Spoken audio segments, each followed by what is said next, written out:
Hold on tight for the next hour. You're entering into a place, a zone called the alternative to the alternative media.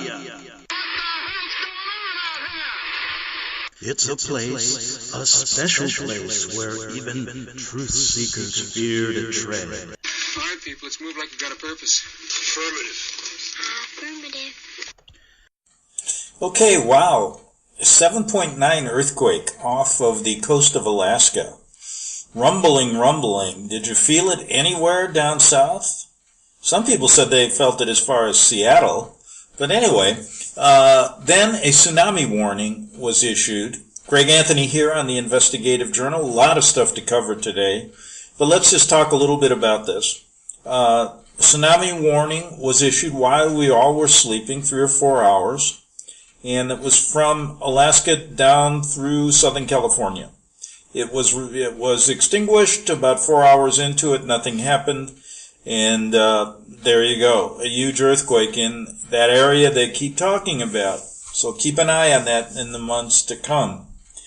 Okay, let's see if we can make some sense out of what's going on in Washington and all the news that you're hearing on the right-wing stations.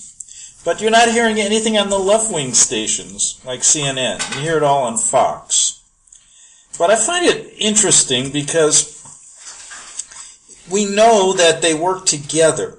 We know that Hillary Clinton understood that Donald Trump was already selected president, and her role was one of, an interesting, the woman that never made it. And boy, she just did everything in that election to sabotage herself. And she fell down, she was sick, she, bleached and got rid of all of her emails that she was keeping as Secretary of State on a private server, which is against the law. And then she, wiped away 33,000 emails, etc. And let's go into exactly why they're doing this. Because what's happening is, you see, Donald Trump won. They knew he was going to win. He was selected. So we have to kind of sort out, why are they playing this game with the American people? And what I mean by that is, you look at everything. Let's just take what the right wing is saying. Ever since Trump got into office, they got a special counsel. There was all you hear on the left-wing news is Trump's collusion with Russia. But there's no there, as they say. Nothing has been found in over a year. And we're wasting millions and millions of dollars while the left wing is fascinated with this story that Trump colluded with Putin, and that's why he got elected. But they don't show any evidence. Okay, now we know this is all a game, a stage play. But let's figure out why they're doing it. So the American people on the left are getting this dose of Trump as a foreign espionage spy with Putin.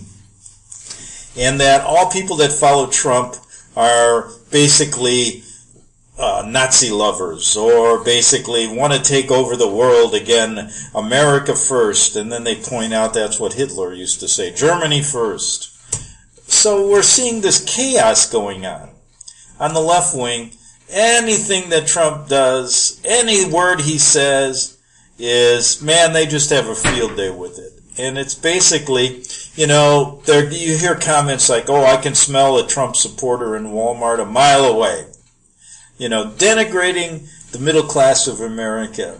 Millions of people who support, the American first agenda.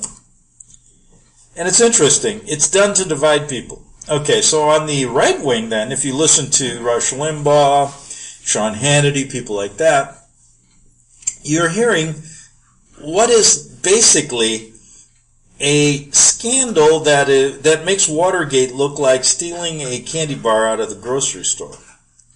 I mean, this is an amazing story, and the American people are falling for it hook, line, and sinker. And let's start out with Hillary Clinton. Okay, even before the election, people in the know the Clintons are basically a crime family. Okay, whether it be running drugs through Mena, Arkansas, whether it be Bill Clinton's fascination with, every woman on earth, Hillary Clinton supposedly a lesbian, etc., etc. But the trail of people who die and how they've died over the years, I mean, it's just like a mafia family. So nothing has ever happened to them up until now.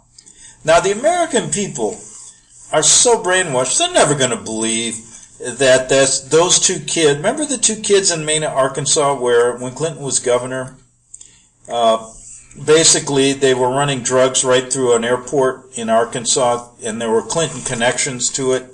Major cartels were dropping off cocaine and other drugs there and heroin there. And these two kids were coming home on after a party early in the morning, and they were teenagers, and they must have witnessed something. And they were found dead. They said that they were run over by a train, but the reports show that they were bludgeoned to death prior to that. So nobody in the mainstream is ever going to believe that the Clintons could do such a thing. Well, their death trail is, last count, I always like to play a video about someone. There's a guy out there who keeps track of all the Clinton supposed suicides, people near the Clintons that get too close to their illegal activities, somehow all decide to commit suicide, including some of his, activities with women, raping and doing other things to women. People, a lot of people died that were privy to a lot of information regarding Clinton's sexual activities. Bill Clinton, by the way. And, of course, Hillary supported it.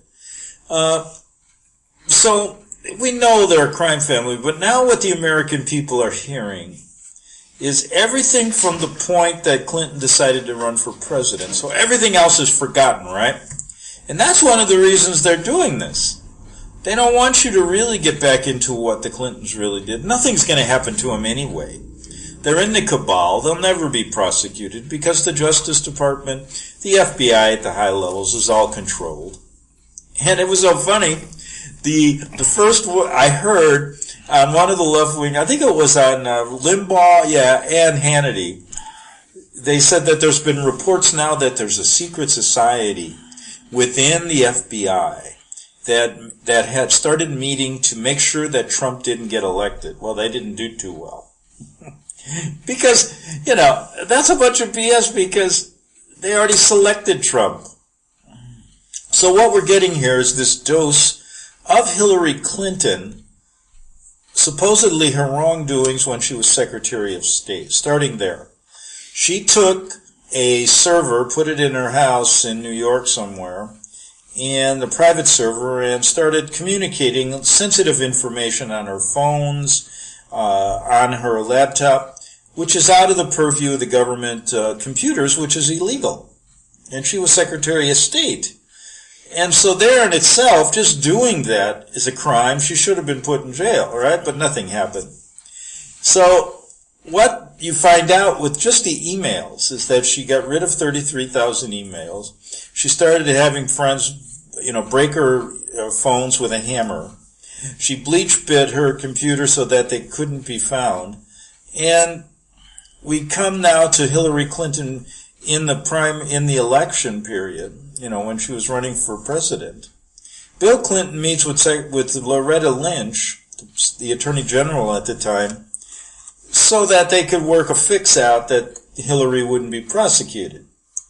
So then now we find out that the FBI, the former director James Comey, the head of counterintelligence in the FBI, Mr. Strzok, were all conspiring and had written the exoneration letter of Hillary Clinton prior to any investigation into her shenanigans with the emails, which means if anybody else did such a thing, they'd be in jail. Because remember the kid who was he was on a submarine and he sent pictures of certain things on the submarine to his mother, and he spent a year in jail for that? I mean, that pales in comparison to what Clinton did, and she's walking free. Well, it shouldn't surprise any of us that this is just a game. She's never going to be prosecuted. Bill's never going to be prosecuted. They have carte blanche to do what the Jesuits do. Kill people. for the better good of their new world order that's coming.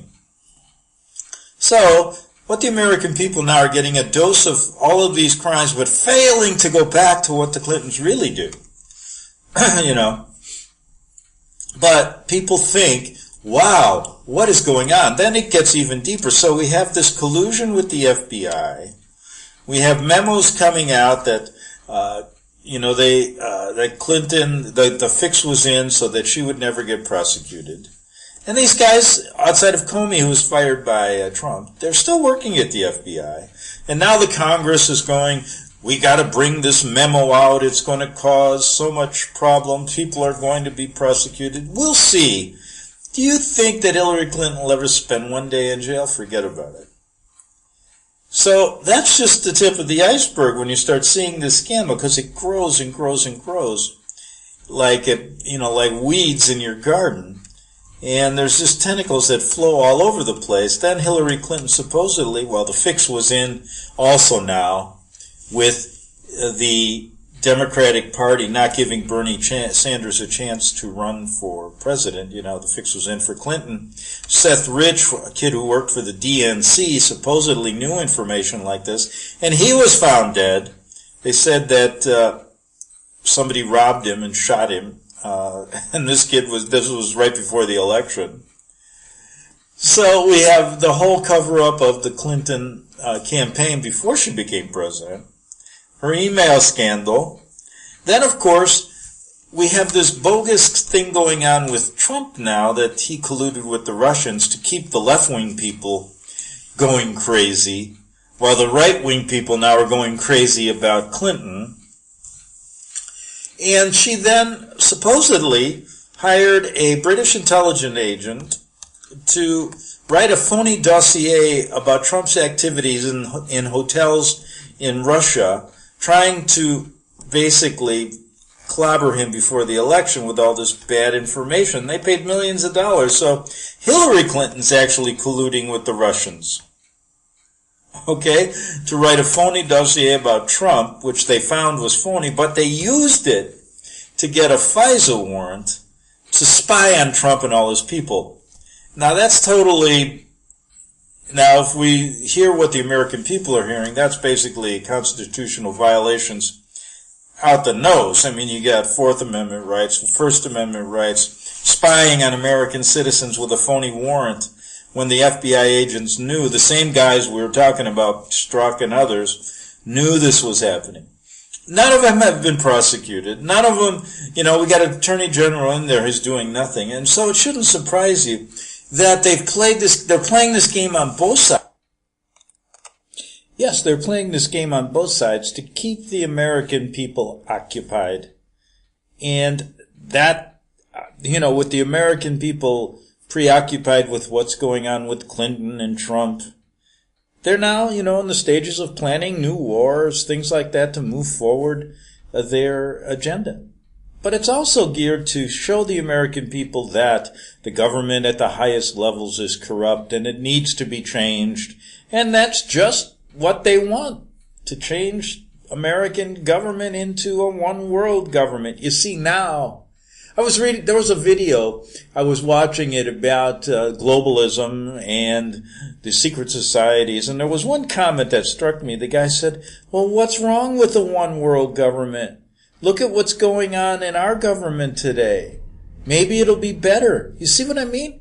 That's Jesuit propaganda at its best, working in our educational system. And if we understood that the reason that they're showing the American people now, all these corrupt people in government, that nothing will happen to them, it shows a double standard of the law.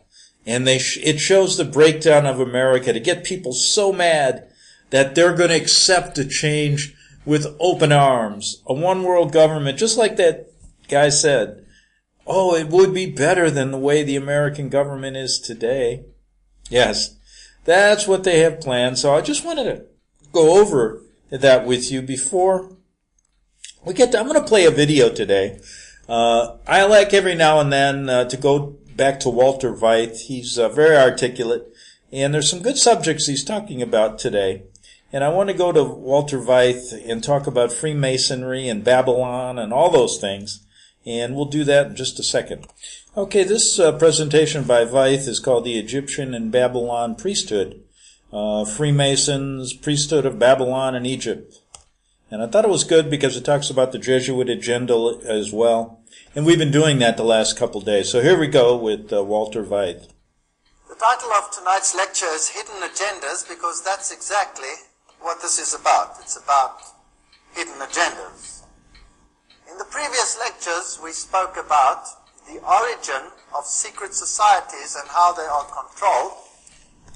And we saw that they originate from Babylon, which gave rise to Kabbalism and also to Islamic secret societies, the Ismailis, the Qarmatites, the Fatimites, the Druses, and the Assassins, which we haven't dealt with as such. Out of Kabbalism eventually came Gnosticism, which replaces Jesus Christ with a universal Messiah, who today is called the Cosmic Christ. And this Cosmic Christ has none of the attributes of the Jesus Christ of the Bible, but in order to make him acceptable to the world, everybody will have to accept him.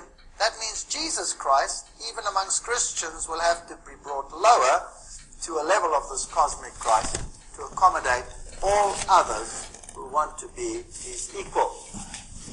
According to Eliphas Levi, Gnosticism was founded by Simon Magus, who was a sorcerer and put on a cloak of Christianity. He was the one who had himself baptized, but he was rebuked by Peter for wanting to buy the Holy Spirit. So, a cloak of Christianity covered Gnosticism.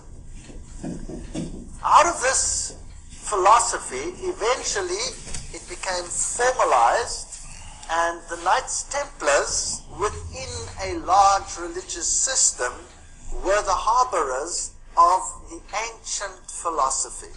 In other words, they were the harborers of the secret of Gnosticism.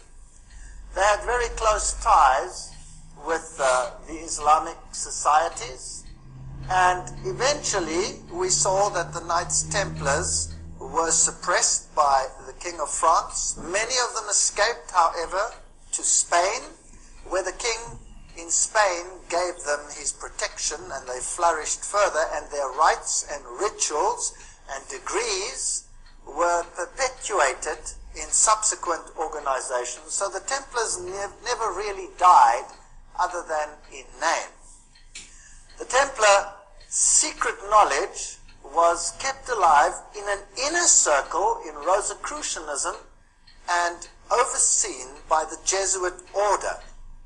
The Jesuit order then created Freemasonry, as we saw on Sunday, and Freemasonry is the so-called Protestant arm, if you like, although it's not only a Protestant arm, it is an international arm to bring about those changes which are necessary to set up this dark kingdom. So tonight we're going to have a look at Freemasonry and look behind the scenes as to what it really entails. Because most Freemasons, like in all secret societies, are fully unaware of what happens behind the scenes. You will remember that Gary H. Carr, in his work on Route to Global Occupation, gave a very similar expose. He also takes it through Kabbalism, Gnosticism to the Knights Templars. And then he misses out on the Jesuit connection, which is the military powerful arm controlling all these things.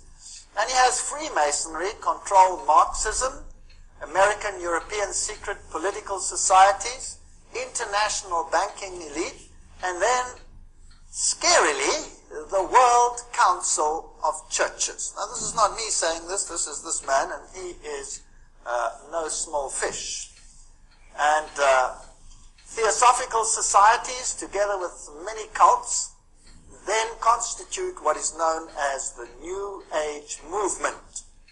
And the New Age movement is much larger than what we believe just to be a few esoterics doing their thing. It culminates in an entire system which is to unite the entire world, and the World Council of Churches will play a very prominent role in this mechanism. So it's very important that we know what Freemasonry stands for.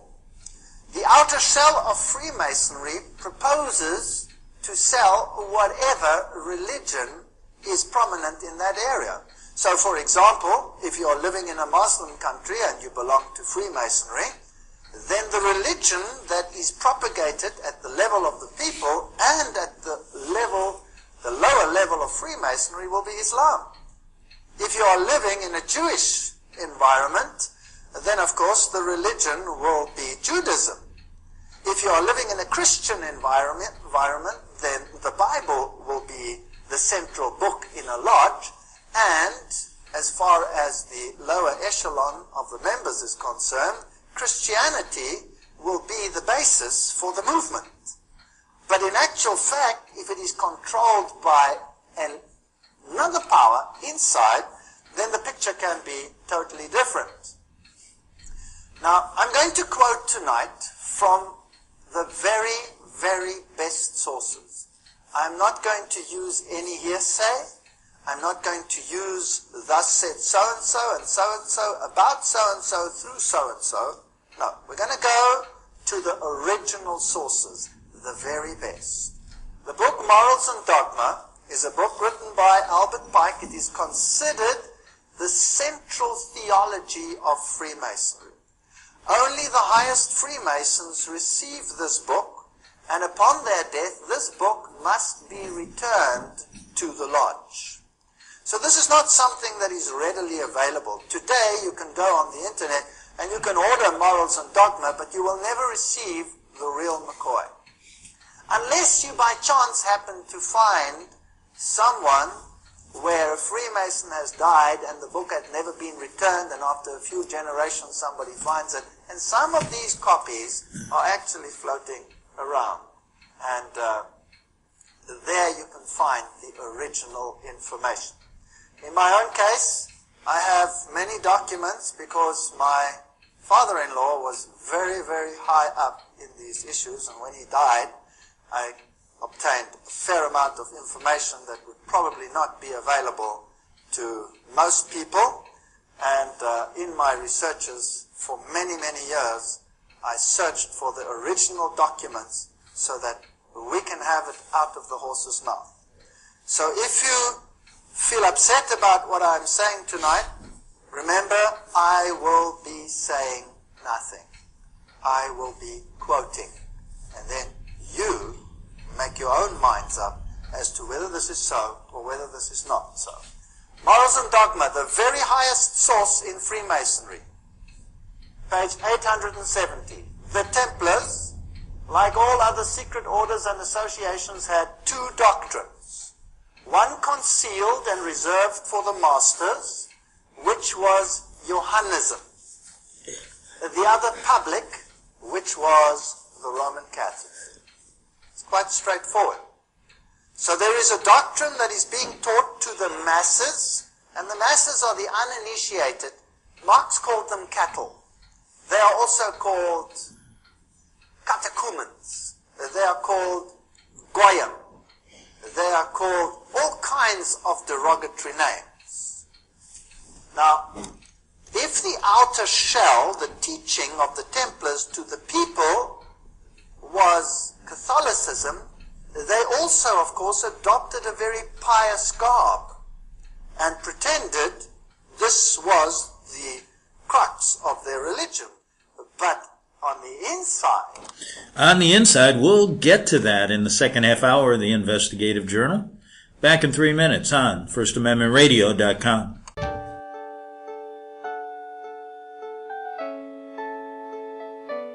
The program you are listening to is 100% sponsored by you, the listener, on this First Amendment Rights Media channel. You will notice that there are few commercials on this radio network. There's a good reason for that. Corporate advertising dollars come with strings that limit program content. So without your help, these programs cannot continue on internet or our several affiliates. If you benefit by the educational law programs, we ask you to give. If you are admonished or nurtured by the Bible and ministry programs, we ask you to give. If some voice a cause that you are passionate about, we ask you to give. If you believe in any of these, we ask you to support them as you would a missionary on a continual basis, as if giving a tithe for missionary radio. These programs are not commercially viable and must be supported by those faithful to the cause of truth. Look for the button to sponsor your favorite programs at our listen and schedule pages on the internet. Then, when you subscribe, we will send you the last quarterly MP3 CD of that program immediately, and continue to do so with each new quarter. We will also give you unlimited archive access to all of our programs. We're asking you to give much less than a tithe, so that you may also send support directly to a particular program host, cause, and anywhere else the Spirit may lead you. Do all to the glory of our God and Creator, for His holy nation, the only kingdom that will last forever. Thank you for listening.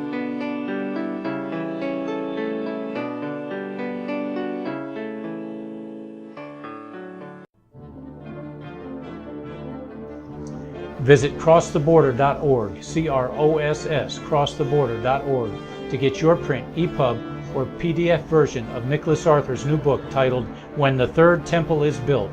That's crosstheborder.org.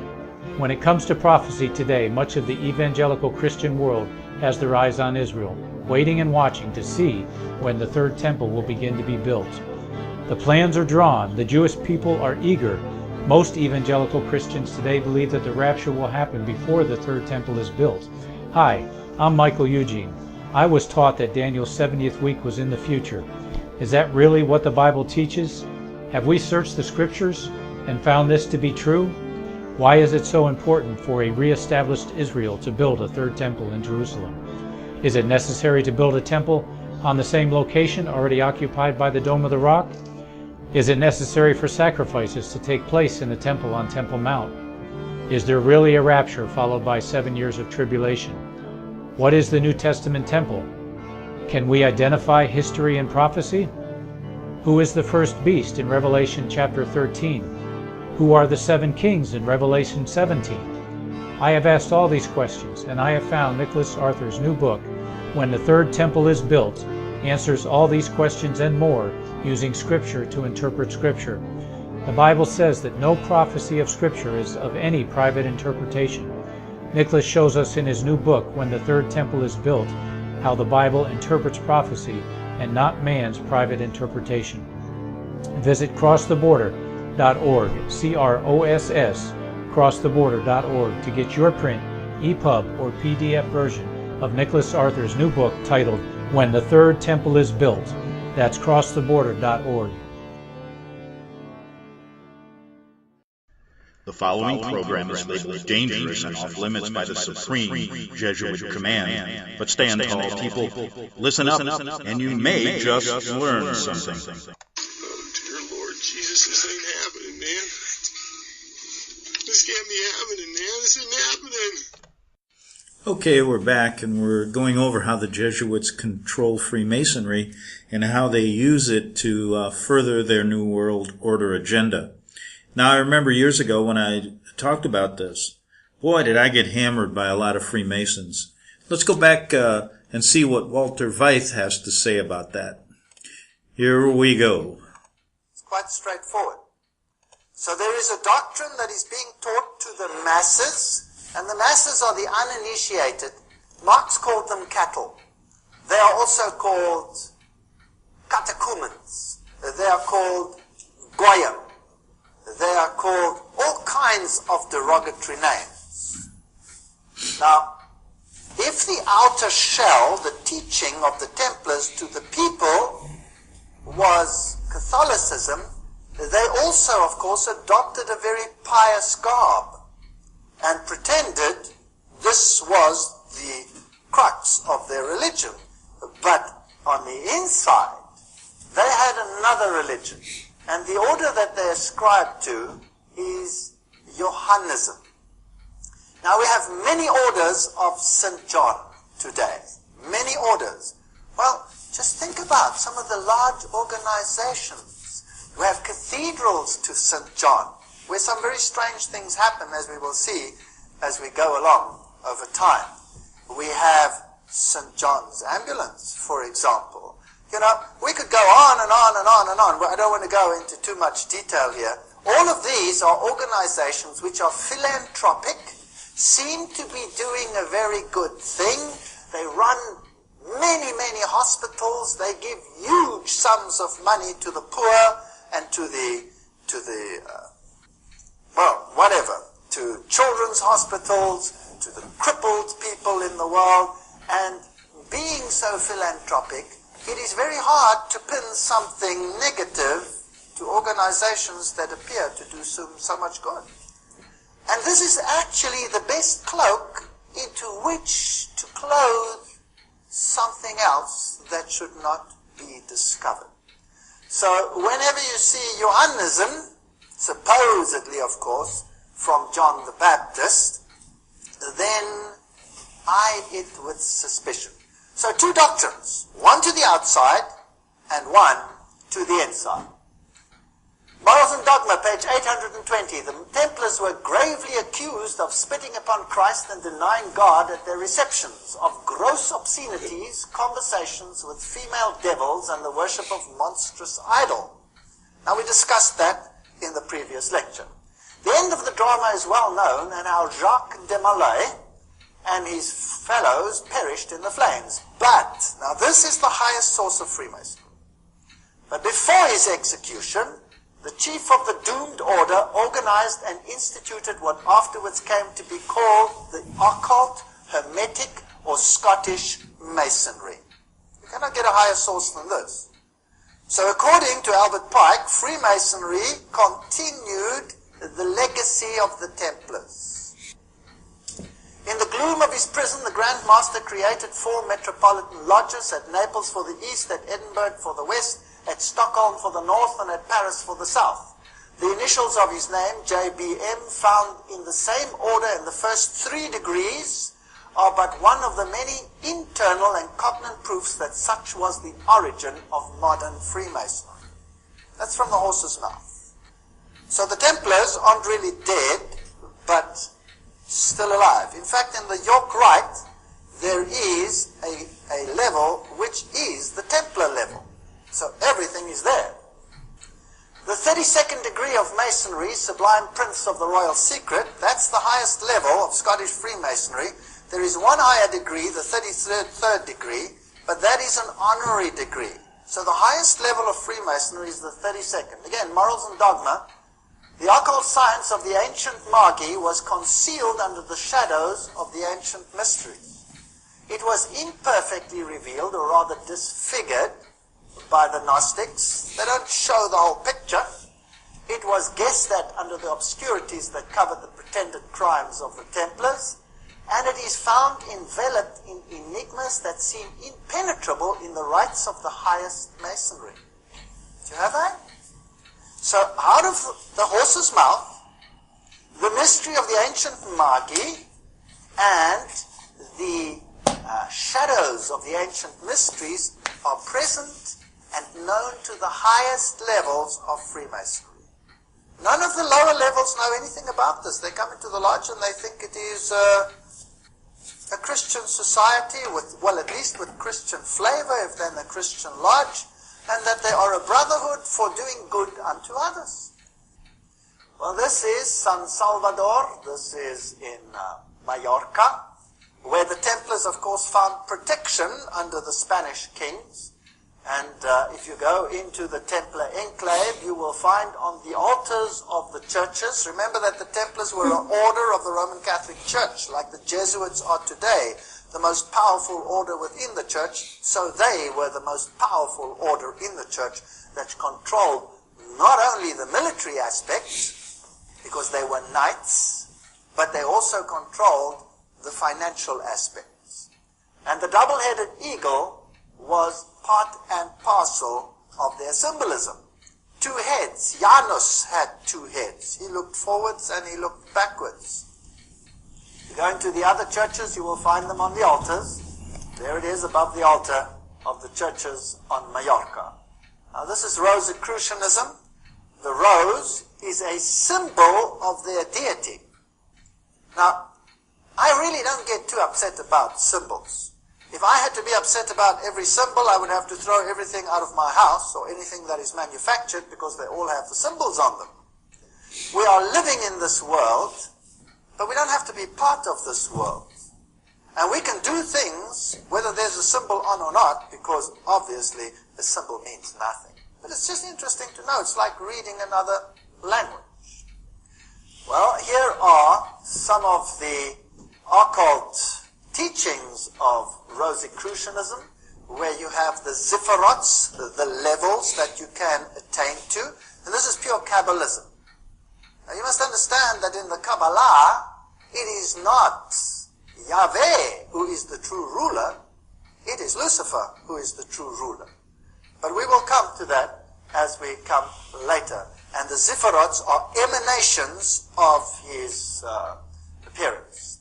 So let's ask Morals and Dogma again what it has to say about the Kabbalah, which by the way is called the most holy Kabbalah today. The Talmud is called the Holy Talmud, and the Bible is just called the Torah. Isn't that strange? The Bible is called the Torah, and then a book of rules that never appear in the Bible is called the Holy Talmud. And an occult book is called the Most Holy Kabbalah. And I would like to venture so far as that there are very, very, very few rabbis in the world today that are not Kabbalists, which is scary. The Holy Kabbalah, or tradition of the children of Set, this is of course not true. According to this doctrine, then, Set would have been an apostate already. Or, they turn it around, they say not an apostate, an initiate. So there's an internal doctrine for the initiate and a public doctrine for the goyim, for the cattle, just to keep them occupied. Tradition of the children of Set was carried from Chaldea by Abraham, taught to the Egyptian priesthood by Joseph, recovered and purified by Moses, concealed under symbols in the Bible, revealed by the Savior to St. John, there you have it again, the Johansonites, and contained entire under hieratic figures analogous to those that all it took it in the apocalypse of that apostle. Okay. So now, he's turned everything around. Abraham, Joseph, Moses were all initiates, and what they taught to the people was drivel. Let's put it that way. To keep them happy and to keep them uninformed. But on the inside they had another doctrine. And that's of course not true, because Moses wrote the Torah. And everything they believe is the opposite of what the Torah teaches.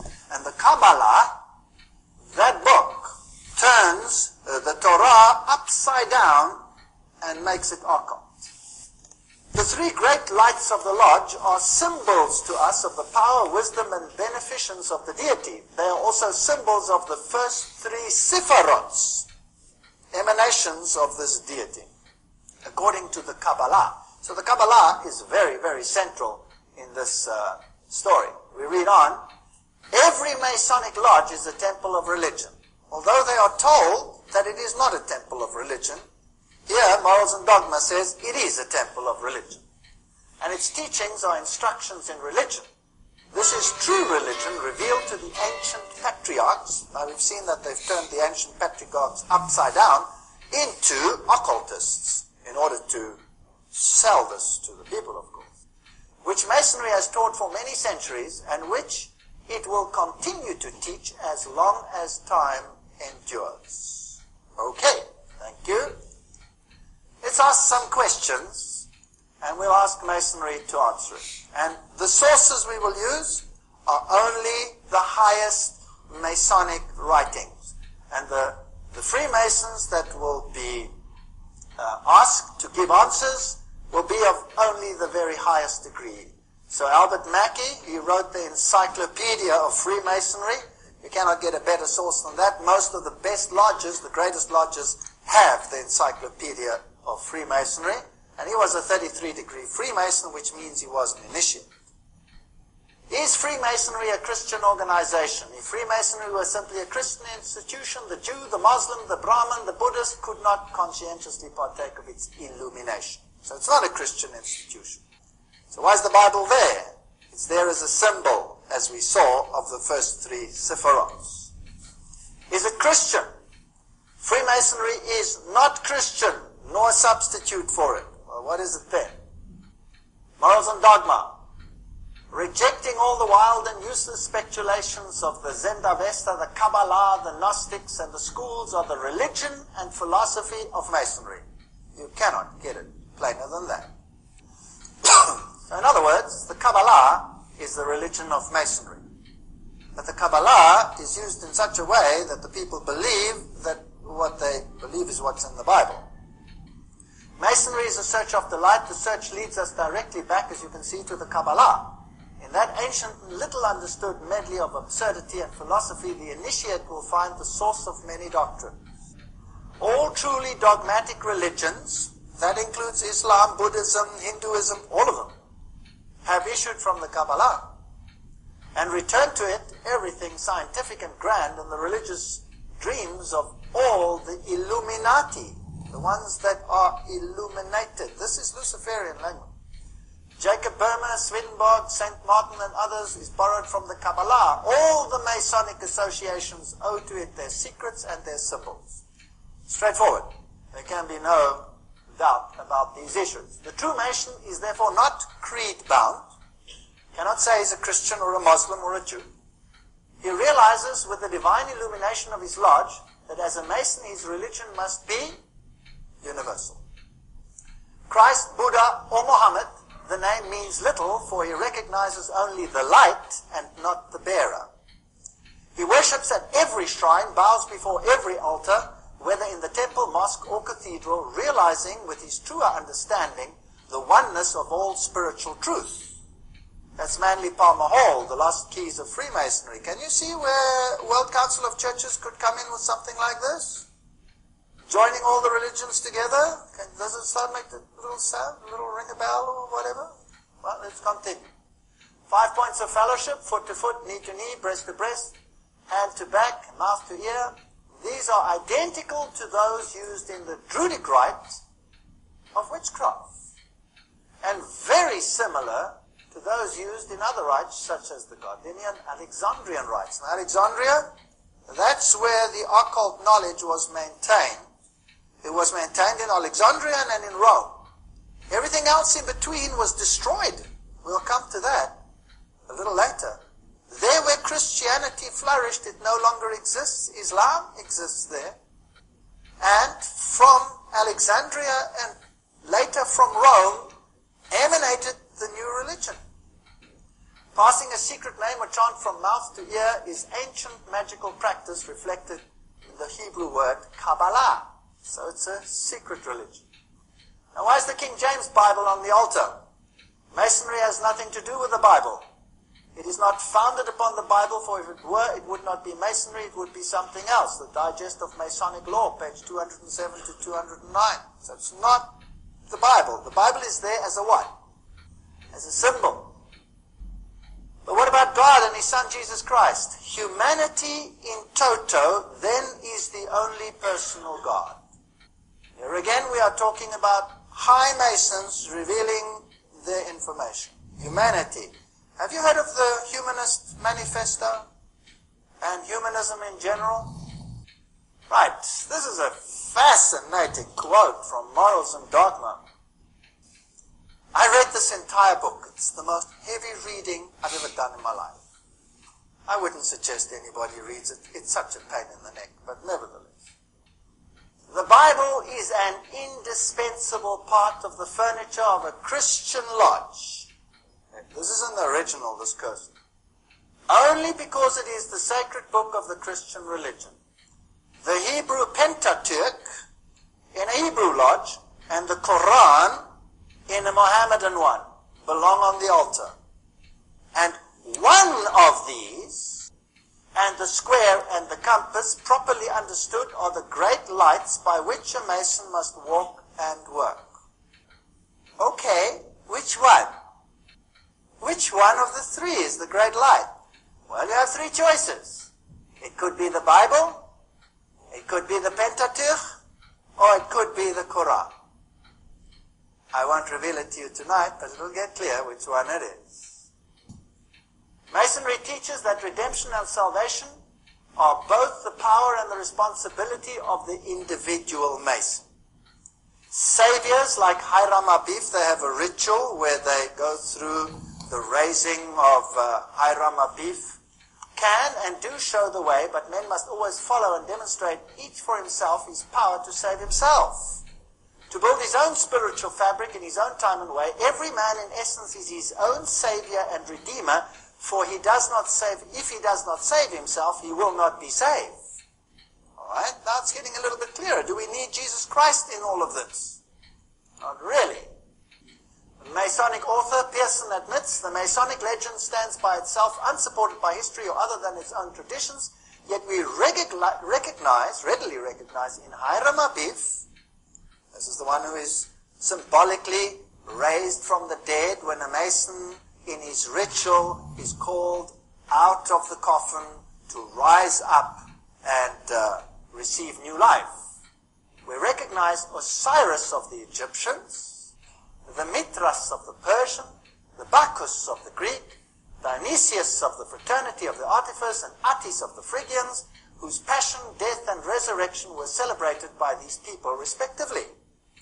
So in other words, the ancient religion which counterfeited the religion of salvation in Jesus Christ is the religion of Masonry. So it's the old pagan religion which has another deity. Now how do we know if all of these have exactly the same ritual that Jesus went through? How do we know which one is right? The answer is the book of Daniel in chapters 8 and 9 give the precise time when the Messiah would be born and the circumstances. And that is why the Jews have placed a curse on anyone who numbers the 70 weeks, because then you would find out who the real Messiah is. So none of these could qualify for a Messiah because none of them had been predicted to the letter. So if we look at their symbolism, you will find it there. You will find the obelisk, which is a symbol of the male organ of Osiris, which got lost when he was disseminated, and Isis put him together and built the missing piece. Let's not go into too much detail. Anyway, she did manage to get pregnant by it and give birth to Horus. So here we have the Egyptian. You will see here the Torah, the Ten Commandments. You'll see candlesticks. You'll see pyramids. You'll see Egyptian worship. You will see sun worship. All of it in their symbolism. Here is a ritual of the raising of Hiram Abif. Here is the book, The History of Freemasonry. And you'll notice the symbol over there at the top, the all-seeing eye, which is also the symbol of the Jesuits. Remember, in the previous lecture, we showed that the Jesuit order created Freemasonry, wrote its rituals, and we gave all the quotes. Everything has been done. You can look it up in the previous lecture. So I'm not going to go into that detail. Here are some of the symbols that they use, and we can look at some of them. The symbols come to have two meanings. Remember, everything we're using here is a bona fide quote. The esoteric and the exoteric. The esoteric meaning was the true or original meaning understood only by a few and closely guarded by them. The exoteric meaning, that's for the goyim, for the cattle, for the stupid ones, the uninitiated, was the invented or modified explanation intended for the many. The sacred mysteries, which are often mentioned in connection with many ancient religions and which were closely guarded by the initiate, concerned esoteric meanings in the religions of previous times. These sacred mysteries were merely continuations of the simpler forms of the early sex worship carried on by a select few. Well, in the previous lecture we saw rituals going on where people today gather naked in forests, and that includes the presidents of the countries that rule the world today, and we saw that in the previous lecture. Nothing has changed. Are Masonic initiates misled? What about poor Mason himself? Let's go to the best source in the world, Morals and Dogma, page 819. The blue degrees, that's the first 3 degrees of Freemasonry, are but the outer court of the portico of the temple. Part of the symbols are displayed there to the initiate, but he is, will you note this, intentionally misled by false interpretation. It is not intended that he shall understand them, but it is intended that he shall imagine he understands them. No wonder they don't give this book to the lower initiates. That would freak them out, right? Their true explication is reserved for the adepts. The princes of Masonry, the whole body of the royal and sacerdotal art, was hidden so carefully centuries since in the high degrees. There you have it. Only the high degrees know what is going on. This is the horse's mouth. Nobody can argue with that. I've had many Masons be very angry with me, but in the end I've had to admit, this is the real McCoy. This is it. I know many Masons have become good Christians as a consequence of these lectures. So they are important. There are many people that belong to the Masonic fraternity. Many people. Masonry, like all the religions, all the mysteries, Hermeticism and alchemy, conceals its secrets from all except the adepts and sages or the elect, and uses false explanations and misrepresentations of its symbols to mislead those who deserve only to be. Basically stupid. It's just using you to conceal the truth, which it calls light from them, and to draw them away from it. Truth is not for those who are unworthy or unable to receive it or would pervert it. So Masonry jealously conceals its secrets and intentionally leads conceited interpreters astray. Morals and Dogma, page 104, 105. There you have it. Straight from the horse's mouth. Here's a high Mason book in Germany. Okay, there's a little taste of what Freemasonry is all about. And we can continue on another time with more of this. But, you know, it's really important that you get this information out to people. You can go to my website at greganthonysjournal.wordpress.com, and you can get shows going back over 13 years on the Vatican-led New World Order. See you tomorrow on the Investigative Journal. The book of Revelation says, the spirit of prophecy is the testimony of Jesus Christ. This is at the very heart of FirstAmendmentRadio.com. In that spirit, we have created the Prophecy Reality News app for all of your mobile devices, streaming First Amendment Radio 24 hours a day, 7 days a week. Available for your Apple, Android device, and smartphone, absolutely free. Get the Prophecy Reality News app installed today, so you can listen to First Amendment Radio wherever you are. The Prophecy. Since the beginning of time, kings have sought it, nations have fought for it. It has been traded, it has been borrowed, it has been purchased, it has been stolen. There's a reason for it. To secure the blessings of liberty to ourselves and to our posterity. Invest with the security of gold and silver. Call Discount Gold and Silver Trading at 1-800-375-4188 or visit discountgoldandsilvertrading.net. Listen to Financial Survival with your host Melody Cedarstrom right here on FirstAmendmentRadio.com at 4 p.m. Eastern or 1 p.m. Pacific Time. Visit discountgoldandsilvertrading.net or call Discount Gold and Silver Trading at 1-800-375-4188. Toll free 1-800-375-4188.